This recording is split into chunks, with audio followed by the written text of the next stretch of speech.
Your secret is in listening to your husband. Your secret is in doing those things that please him. When you don't do those things that please your husband, you take the role of a mother, or you take the role of an older sister.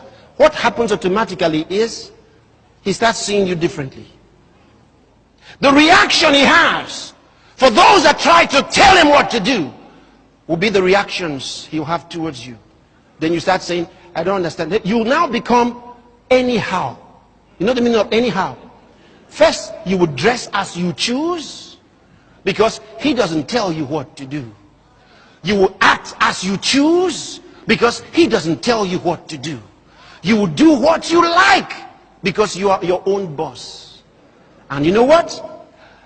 A man loves the one he serves and the one that serves him. He fights the one that is at the level with him.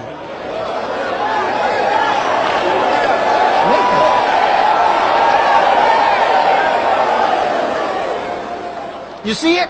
So when you find your husband trying to tell you who's the owner, who is the owner of this car, who is the owner of this, you say, are we not together? You are supposed to be together. But there's a problem. When someone starts telling you, I'm older than you, there's a reason. There's a reason. Because it's supposed to be obvious. It means you're in rebellion. And it's trying to re-emphasize some things for you. Hi ladies. Okay, I got this video. One of my followers sent it to me. And here's what I think about Christian marriage, okay? There's a couple things that some people don't seem to realize. When you enter into a Christian marriage as a woman, okay, you need to make sure that your husband is truly a Christian man, okay? Because he's not answering to you, he's answering to God, okay? So what you don't want to do is be a Christian woman answering to a man who is not a Christian man, because he will put on you the expectations of a Christian woman, and he's not a Christian man. That means he will do whatever the heck he wants to do because he's not answering to anyone, okay? Think of it like basketball and football, okay? I'm a Christian woman and I am playing by the rules of basketball, okay? I'm ready to do my part. I'm ready to shut up and be obedient and raise the children and be a good wife, okay? I know all the rules. I grew up in church. I'm ready, all right? My husband is playing football, all right? And every time I look at him, I don't understand what is going on, why he isn't cooperating with me, why things aren't working the way that, I thought they would work. Because he's playing by a different set of rules. He's playing a different game. And you two are not going to be as compatible as people who are playing the same game, okay? The second thing I would say is before you, as a Christian woman, marry a Christian man, you need to have him evaluated by a Christian man you know and trust, all right? Is that your pastor? It's probably should be a father or an older brother.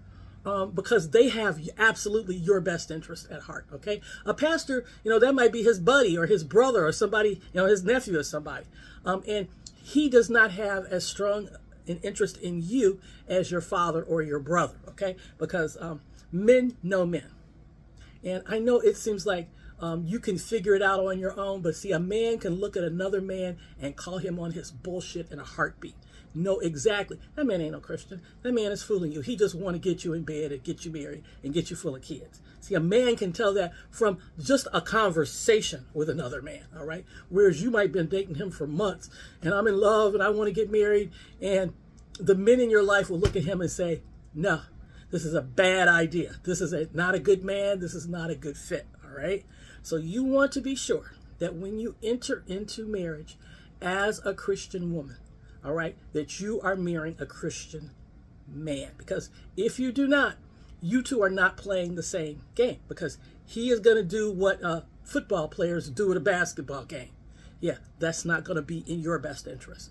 A lot of times, I have seen women marry men who are, the woman is Christian, the guy has no religion at all. And she will go through so much because she's being patient and she's doing all the things that the minister says. She is being a patient wife. She's being a good wife. She's cooking, she's cleaning, she's taking care of the kids. She's servicing him in any way he asks. And she is freaking miserable this man doesn't answer to anyone.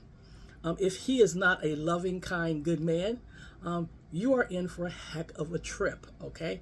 And do not try and convert a man that does not want to be Christian. That's not your job. I don't care how much you love him. And I'll say that again. I don't care how much you love him. Converting a man is never a woman's job, okay?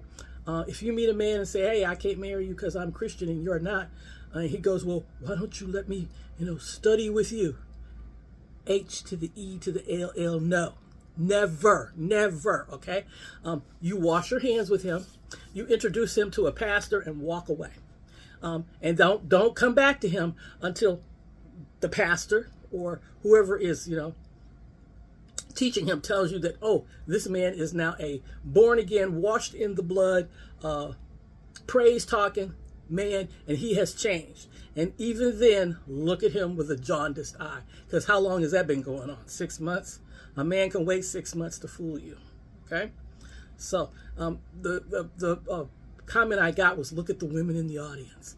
You are joining a club, and you need to understand that. But most Christian women know that, okay? Because if you've studied the Bible and you've been going to Sunday school, probably the biggest issue that Christian women have is that they believe that marriage is going to be wonderful and perfect because it's a Christian marriage.